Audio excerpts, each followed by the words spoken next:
예. 네, 먼저 의두요목은 이제 의두의 그 제목을 가지고 계속 궁굴려서 그 지혜를 연마하고, 지혜를 연마한다는 것은 진리를 연마를 하는 것이고, 진리를 연마한다는 것은 그 진리와 내 생활이 일치를 보는, 즉 진리적인 생활을 하는 데에 도움이 되는 것이라고 생각을 합니다. 그래서 의두요목을 제가 선택한 이유는 의두연목이 좀 어렵다라고 하는 분들이 많이 계시고, 그래서 의두연목에 대한 그 약간의 설명을 해드림으로 인해서 의두를 이렇게 삼아서 연마하실 수 있도록 도움드리기 위해서 설명을 해드리는 겁니다. 그리고 궁극적으로는 그 의두연목 그 해설과 의두연목 그 깨침이 나의 그 진리 생활이 일치가 되는 면으로 가는 것이기 때문에 그러한 방향으로 말씀을 드리도록 하겠습니다. 먼저 이제 10번, 사람이 깊이 잠들어 꿈도 없는 때에는 그 아는 영지가 어느 곳에 있는가? 여기에서 영지라는 뜻은 우선 직역을 하자면 신령스럽게 안다, 신령스러운 지혜를 말합니다. 그리고 이제 그 영지라고 하는 것을 진리의 작용의 설명으로 드리면은 진리가 아주 소소영령하게 잘 알고 있는 것을 영지라고 한다. 진리는 소소영령하게 모든 것들을 다 알고 있다. 밝게 알고 있다. 그 진리의 표현이고요. 그다음에 이제 사람에게 있어서는 그 영지라는 것을 어떻게 하냐? 그러면 이제 정신에서 발현되는 지혜를 말한다. 즉 우리들의 마음에 분별 주착이 없어서 아주 영명하게 우리가 아는 것, 사람이 그렇게 아는 것을 영지라고 그렇게 설명을 드릴 수 있겠습니다. 그 다음에 이제 우리가 깊이 잠들어 꿈도 없는 때에라는 이제 말씀을 하셨는데, 이 말씀을 놓고 보면 우리가 꿈을 꿀 때도 있고 꿈을 꾸지 않을 때도 있죠. 그런데 이제 꿈을 꾸고도 꿈을 기억하는 경우도 있고 꿈을 꾸었어도 기억을 하지 못하는 경우도 있습니다. 그래서 우리가 이제 꿈을 꾸는 데에 그것은 뇌의 활동이 계속 이루어지고 있다고 보는 것이죠. 잠을 자는 상태에서도 뇌의 활동이 이루어지고 있다. 육신은 잠을 상태에 있는데 정신 활동은 계속 움직이고 있다. 그래서 이걸 REM 수면 상태라고 해서 사실은 정신 활동이 이루어지는 것이기 때문에 깊은 잠은 아니죠. 그러니까 이제 대종사님께서 이렇게 깊이 잠들어 있는 꿈도 없는 상태라고 하면은 그것은 non-REM 상태, 수면 상태예요. 그러니까 뇌의 작용이 깨어있지 않는, 뇌의 활동이 없는 상태가 non-REM 수면 상태라고 하죠. 그래서 수면 상태를 REM 상태, 즉 뇌의 활동이 이루어지는 상태가 있고 non-REM 상태. 그러니까 뇌의 활동이 없는 상태예요. 그러면은 대중사님께서 이 말씀을 하신 것이 뭐냐면 뇌 활동까지도 없는, 즉 꿈도 없는 아주 깊은 수면의 상태에 있어서 우리가 영지는 어느 곳에 있는가입니다.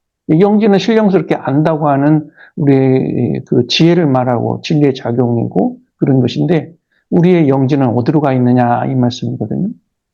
우선 수면 상태로 놓고 보면은 우리가 깊은 잠을 잤다, 잠을 푹 잤다라고 하는 것은 이제 뇌의 활동이 없는 그런 느낌을 깊은 수면, 아주 편안한 잠을 잤다 이런 말을 하거든요. 그러면은 편안한 잠을 잤을 때 뭐 6시간, 7시간 잤다 또는 1시간을 잤다 하더라도 그 깊은 수면 상태에 빠진 상태에서 우리의 영지는 어떤 곳에 있는 것이냐 이런 질문이시거든요. 의문이죠. 그 컴퓨터를 비교를 해보자면은 우리 이제 소프트웨어 또는 우리가 가지고 있는 USB의 저장 용량을 나 개인의 영지 상태, 기억 상태, 뇌 활동 상태로 본다면은 우리의 그 USB가 담은 내용 분량과 이 서버에 접속되는 상태로 설명할 수가 있죠. 그러니까 이제 나의 기억 용량이라고 하는 것을 하나의 그 USB로 본다고 하면은 이 USB 기억 장치를 서버에 합해버렸다. 나의 USB가 없어져 버린 거죠. 그때는 넘어가는 순간 없어져 버리는 거죠. 그 다음에 이제 우리가 지구에서 이제 생존을 하고 있지만 지구를 떠나버렸다. 아니면 뭐 지구에서 고아가 돼버렸다. 그러면 우주 미아가 돼버리겠죠. 우주에 떠도는 것이 되겠죠. 생명체가 되겠죠. 그렇게 해서 이제 나라고 하는 그 한계가 어떠한 무한의 어떤 세계에 빠져들어가 버렸다. 이렇게 되는 거거든요. 그런데 이제 그것을 우리가 영지라고 하는 것이 이제 내 개인의 알미라고 하는 것이 신령스러운 전체의 진리의 세계로 합의해 버렸다. 이제 이것을 이제 찾아내기 위함으로 이제 생각이 되어집니다. 수면 상태로 놓고 보면 우리가 편안한 수면은 잠자기 이전에 나의 정신 활동을 편안한 상태로 유지한 다음에 잠을 자는 것이 깊은 수면의 상태에 갈 수도 있죠. 그렇게 우리가 수면의 질을 높일 수가 있는데요. 이제 영지라고 하는 측면 쪽에서 이제 또 설명을 드려보면은, 그럼 영지라는 말씀은 우리가 떠올릴 수 있는 게 뭐냐면 공적 영지라는 것을 우리가 말씀에서 알 수가 있어요. 공적 영지, 텅 비어서 고요함에 신령스럽게 아는 그 암, 그것은 공적 영지라고 합니다. 이 공적 영지는 이제 이론상의 진리를 표현할 때 대종사님께서 아주 대표적으로 말씀을 하셔요. 진리의 표현, 진리의 체성이라고 하는 것이 원래 텅 비어 있고 고요해서 아주 막힘이 없는 그 자리를 공적 영지라고 표현을 하시면서 그것이 이론상의 진리의 내용이라고 설명하셨죠. 그리고 이제 우리의 심지, 우리의 마음, 정신 상태로서는 요란함도 없고 어리석음도 없고 또는 이제 그름도 없는 그 상태, 아주 청정한 자성 상태를 말합니다. 이것이 이제 우리의 공적 영지의 상태가 되겠죠. 그래서 이제 이 자리는 우주라고 하는 것이 이제 본래 비어 있고 고요하기 때문에 그 자체에서 이제 신령스러운 광명, 영지가 나타난다.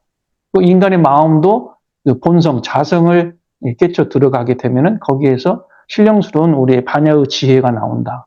이 말씀이거든요. 그러면은 이 말을 이제 반대급부 쪽으로 생각하면은 비어있지 않고 고요하지 않으면은 신령스러운 그 알미 없다라고 볼 수가 있죠. 그건 진리작용이 아니겠죠? 그것도 진리작용이긴 하지만, 그 진리의 본 모습은 아니다. 우리 인간의 마음도 이제 본성과 자성을 떠났다 그러면은 이제 요란함과 어리석음과 그름의 상태에 빠져 들어가는 상태에서 나오는 그 암과 지혜라고 하는 것은 이것은 반야 지혜라고 볼 수는 없다. 거기에서 이제 어떤 중생의 고통을 또는 과오를 불러일으키게 된다 이렇게 볼 수가 있죠. 그래서 이 사람이 깊이 잠들어 꿈도 없는 때란 그것은 이제 우리가 수면의 상태를 두 가지로 분류를 해볼 수도 있고 또 그 다음에 공적 영지의 상태는 진리의 모습 속에서 우리의 알미 어떻게 되느냐. 이것은 결국 이제 진리의, 이론상의 진리의 체성에 합해지는 그런 상태. 거기에서 나오는 신령스러운 영지. 저는 이제 이 우두요목을 연마를 한다고 하는 것은, 우리 정신 상태와 진리의 그 체성에 합해지는 그 상태를 우리가 연마하게끔 하고, 결국은 수행하게끔 하는 것으로 유도하는, 안내하는 우두요목이 아닐까, 이런 생각을 해봅니다.